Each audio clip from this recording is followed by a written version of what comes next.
So, for those who are joining us, I'm Michael Drury, the producing artistic director at Pandora Productions, and I am very excited to be talking to I'm not going to say old friend because that would connotate something that I don't think we either one want to connotate. But John and I have known each other for how many years? 30 When years, did probably. what was your first foster year? My first foster year was 93. Okay, then since 93. Yeah. Was Yeah. that your first year as well? Or had you been there No, before? Lord, no. You I've had been been there there before. since I started in 90. Okay. Yeah, I was there for a long time. Yeah. So for those who don't know what Foster means, it means Stephen Foster's Story in Bardstown, Kentucky. That's where John and I first met. And we Yes. did Foster together for many, many years. We And toured Japan we together. toured Japan together. Hmm. Yes. What fun we had on that tour. Oh, yes. That was so much fun.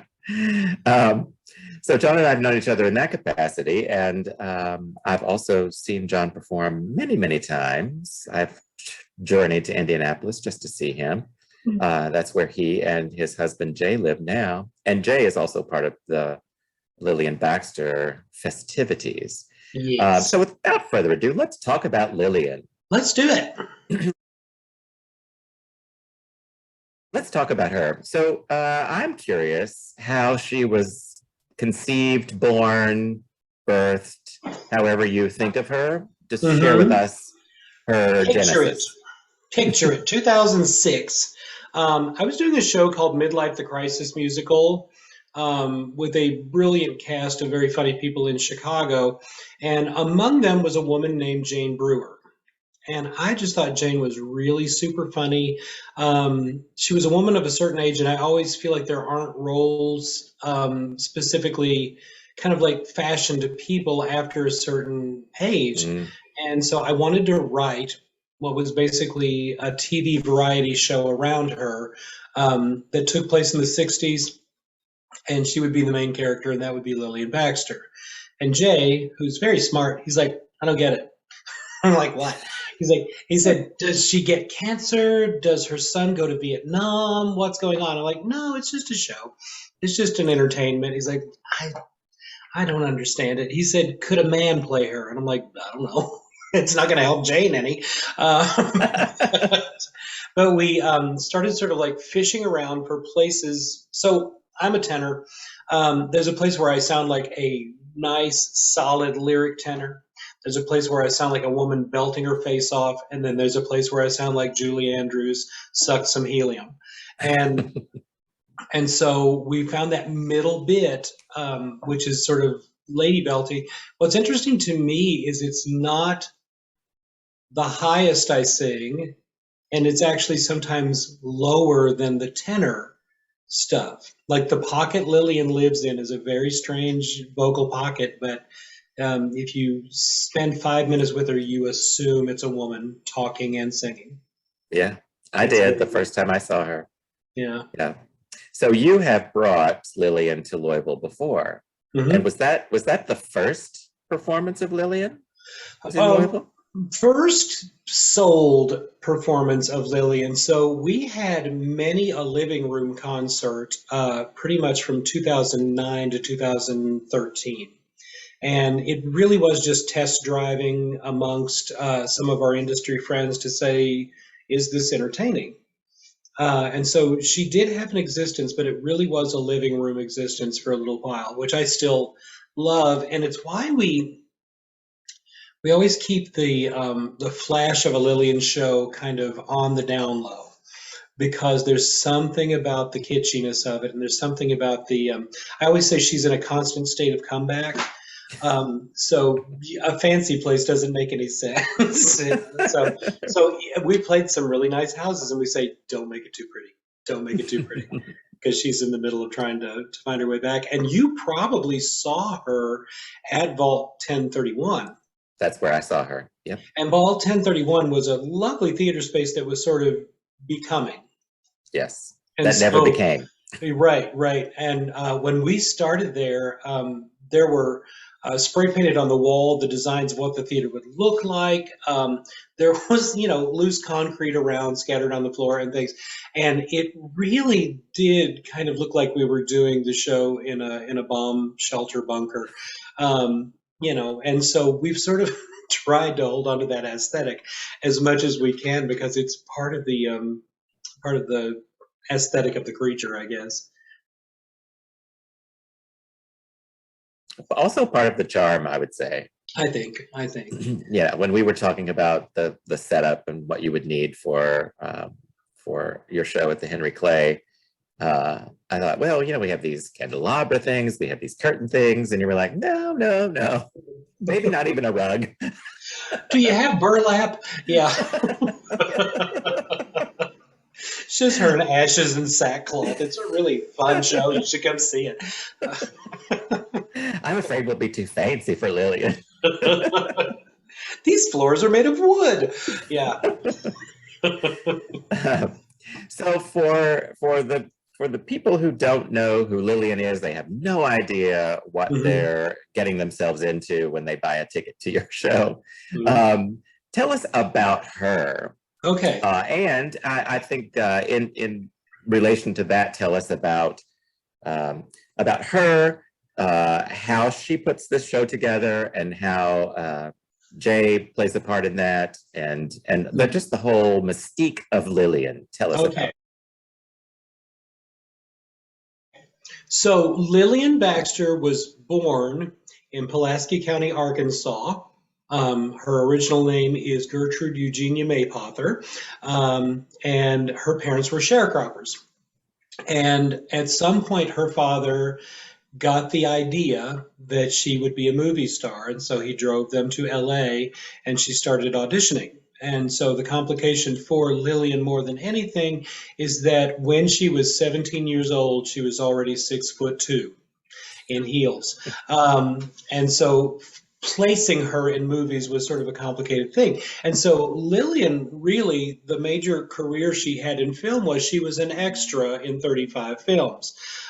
You often see the back of her head in things. But she had sort of an interesting television career. And that's what ended up happening for her.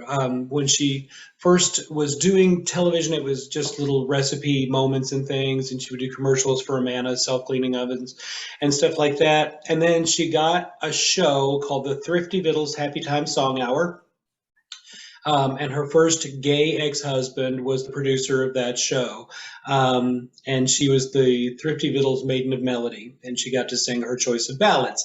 When that show went under, because Thrifty Vittles was a cat food that made their recipe with styrofoam, the business went out.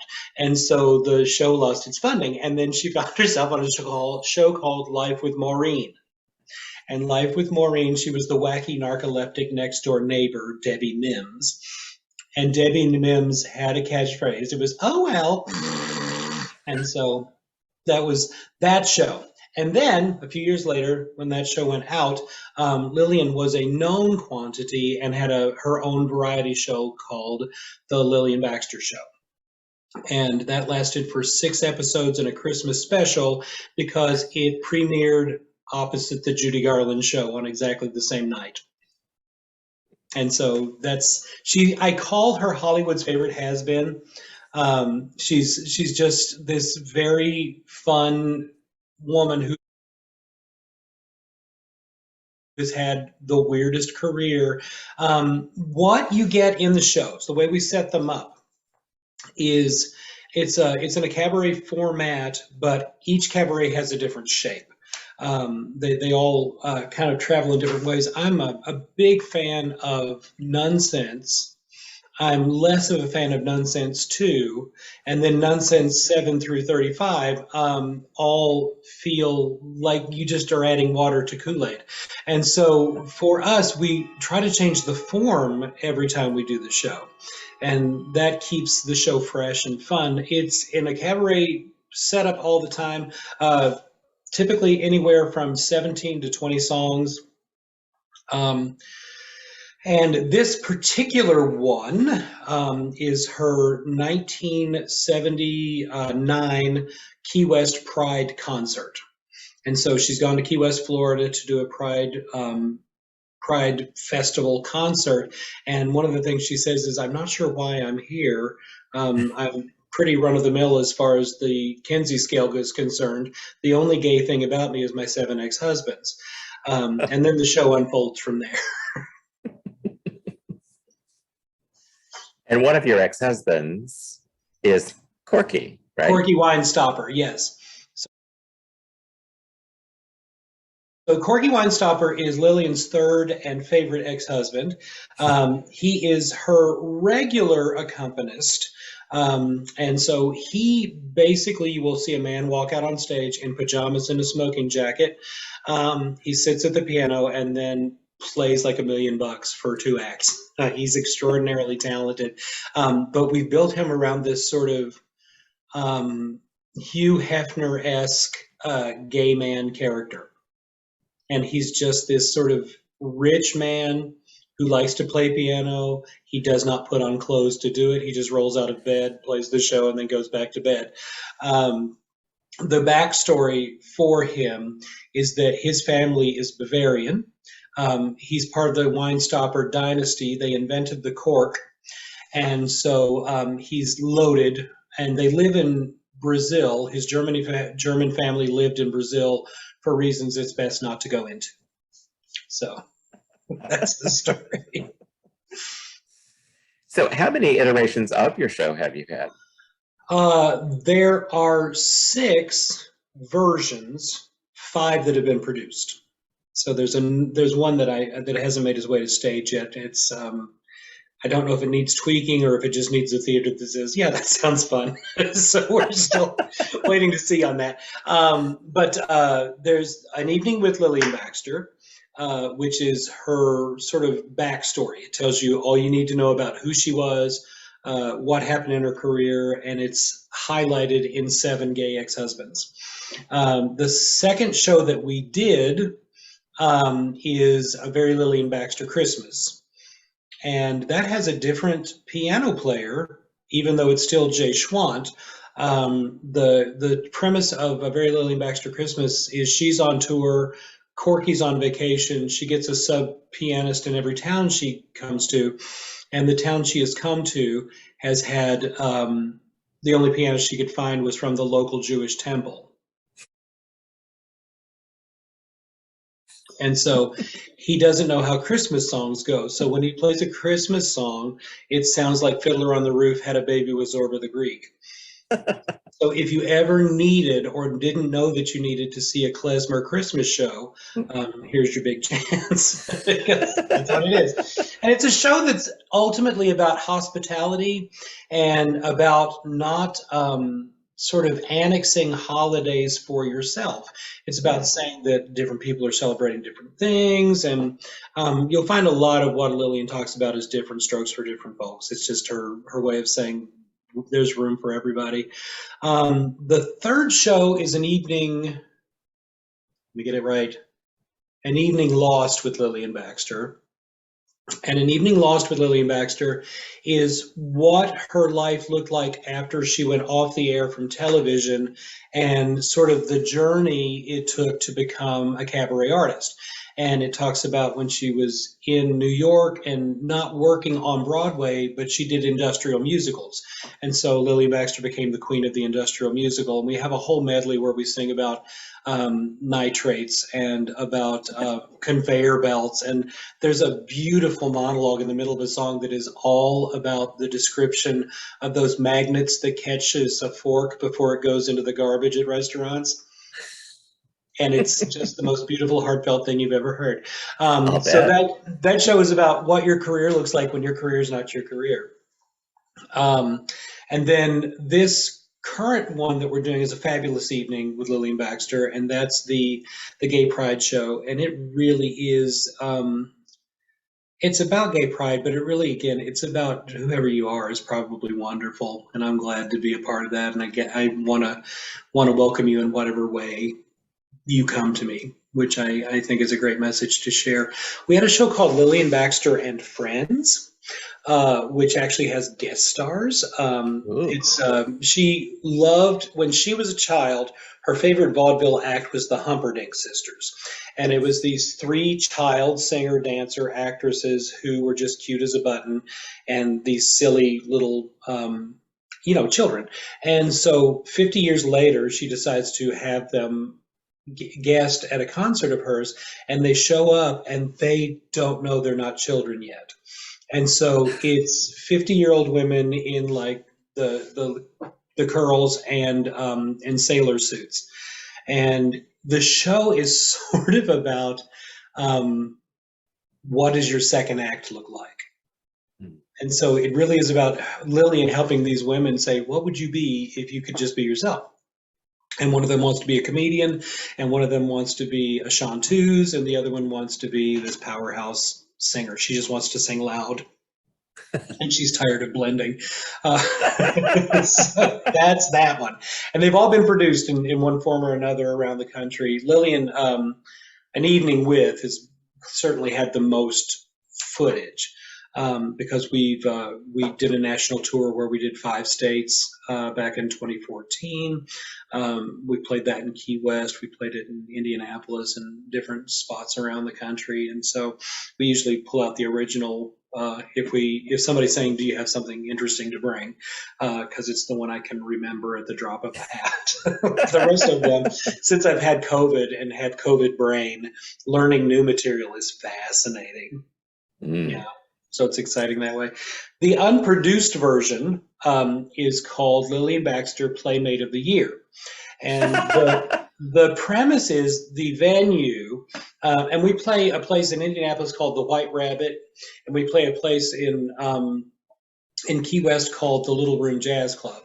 And the thought process is the venue has brought Lillian because they mistakenly have switched her name with an actual Playboy bunny.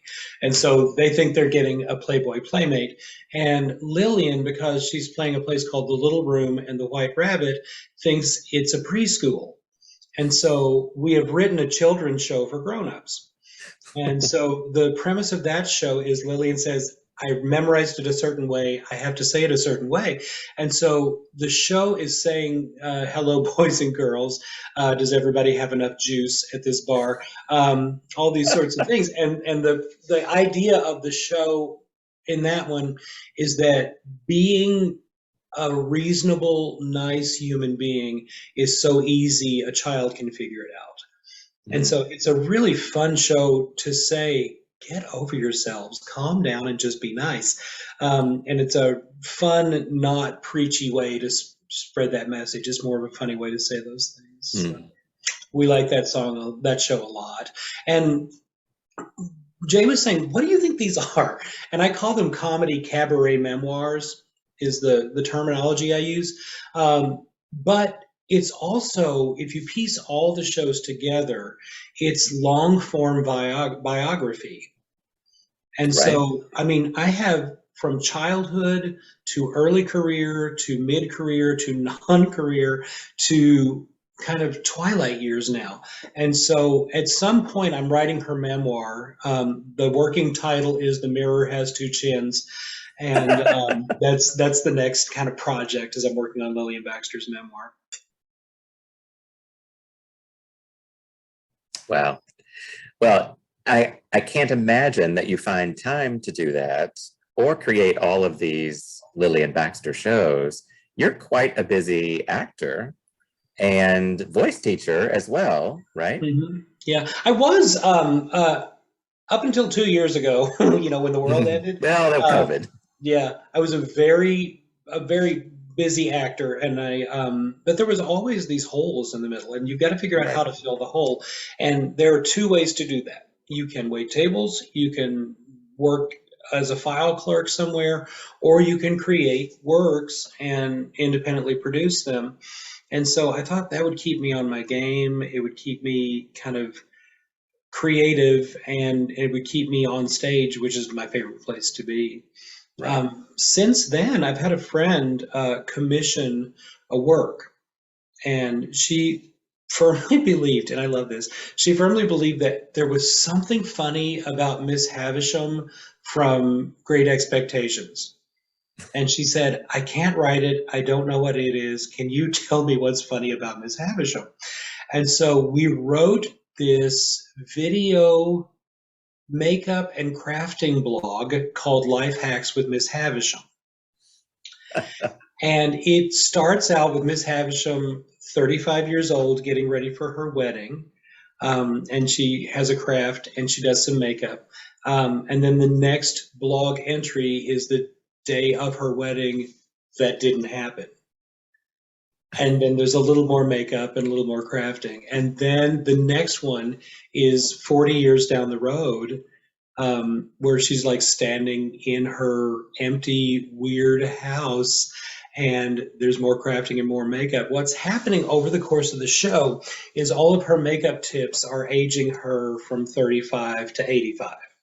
And so every time she brushes her hair, there's white in it. And so the hair gets whiter and whiter and whiter. She'll do highlights in one segment and she'll do contouring in another section. And all of a sudden, you're looking at this 90-year-old woman at the end of the play. And each of the crafts, the craft before the wedding is making your own bouquet out of paper. And it's the woman who did this. Her name is Jennifer Jurek, and she is just the funniest woman alive. What's funny is she's my funniest friend, and I met her doing Titanic. But she she makes flowers for the first one. In the second one, she makes envelopes and thank you cards for all the gifts she's not returning. At the third one, do you know, like from elementary school, the garland you would make with like the little loops of paper? Oh, yes. So she makes one of those, and the whole premise of it is she says, you've got to make sure it's long enough for your purposes. And so she takes this garland and she tries to throw it over a beam in her room. She like wraps it around her throat and she throws it and it like drops to the floor. She says, nope, not long enough yet. And then the fourth thing, and she has this little song called What Shall We Make Today? And the fourth project, What Shall We Make Today?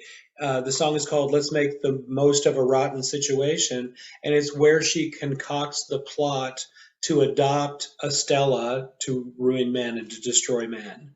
And so it's this really interesting backstory for a villain that happens to be really funny. And I was thrilled to death. There's a thing in New York City called the United Solo Festival. And in 2019, it won Best Variety Show of the New York United Solo Festival.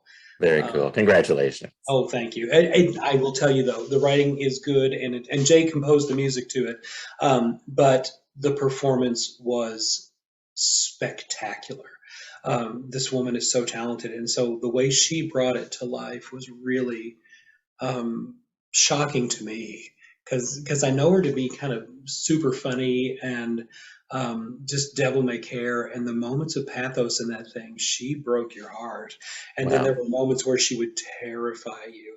So it was a very powerful piece, and I was thrilled to death to be a part of it, because it was just so neat to see it kind of unfold on another body, because I usually just write for myself. Right.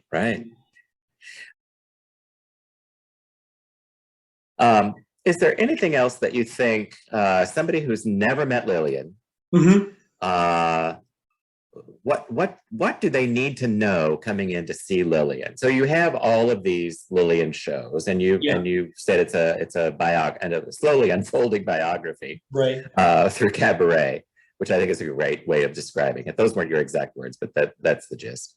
So for folks who didn't see An Evening with Lillian Baxter, will they be able to catch up? Will they understand what's going on? And Absolutely. you bring them along. Yeah. Well, part of it is because in this particular iteration, it's a thing happening right now show. And so the major things I would say that you need to know about Lillian is this. She is first and foremost funny. It's a really, really funny set of shows, and this one's no exception to that. And the second thing is she is a nice old lady. And so there's this very kind of, within this sort of whimsical, silly, laughy show, this Mr. Rogers zeitgeist that always comes with the shows and says it's going to be okay, laugh through it, don't stop dancing, just keep moving. And so I find her very inspirational. I find her to be just this person who says it's going to be all right. And even if it's not all right now, it'll get there. And it just reminds us to have hope. And I swear to God, that's a thing we could use a fair amount of these days. So, Oh, yes, you think? yeah, yeah. Um, well, I can say I saw An Evening with Lillian Baxter at the Vault, and I was just charmed by her. I think you're absolutely right. She is very funny, and I also left feeling good. I felt like I had been with somebody that I had known forever. And she was an amalgam for me of all of the old Hollywood stars that I loved. And I had a blast. And Yeah. so when I saw on Facebook that you were looking to bring her to Louisville, I thought Pandora has to do this. Yeah. And so I'm really excited to finally get my old friend back on stage. Yeah. And I can't think of a better place to do it in Louisville these days. Excellent. I mean, it's really the right venue for the show.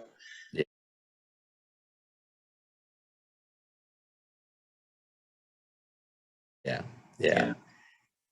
And I will also say that from my time working with you at Stephen Foster, I thought then, and I still think, that you are one of the funniest people in the world. Oh, okay. So I can't imagine that Lillian is any less funny than you are. Oh, she's interesting. And the other thing about her that's worth noting is she will blow the roof off the place.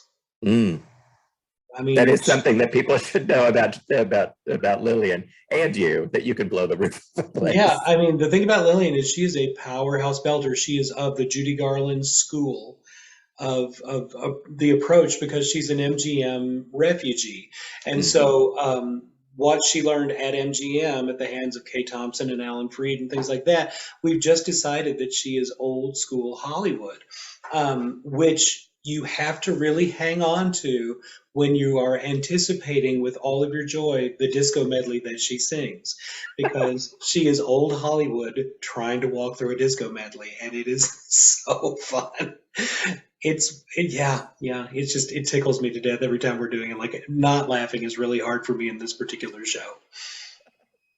Well, I cannot wait to see you, my friend, and I can't wait for our audience to meet Lillian and experience Lillian and Corky. I think that they're going to love it, and I'm just so excited that you're coming and that we're able to host. Same. Yeah. I could not think of a better time to have, and it's only, what, 2 weeks away now? Well, it's barely 2 weeks, 10 days. Holy crap! I know! Let's prepare! I'm going to lose like 47 pounds. The caftan doesn't fit. I wrapped just a shower curtain around me. It only goes halfway, so I should probably have a salad. Or buy another shower curtain. It's true. You could just sew it in the middle, I guess. You know, it worked for Kate Smith. It's true. They loved her. They loved her. Yes. Don, I cannot wait to see you, and I can't wait to share you with our audience. And I just can't wait. So July 10th and 11th at 7 o'clock both nights, and be there or be the one who's listening to people at the water cooler talking about how wonderful and fun Lillian Baxter was, and you missed it. You'll kick yourself for missing it. You really will. You'll kick yourself. You truly will. Awesome. I can't wait. I'll see you very soon. Yay.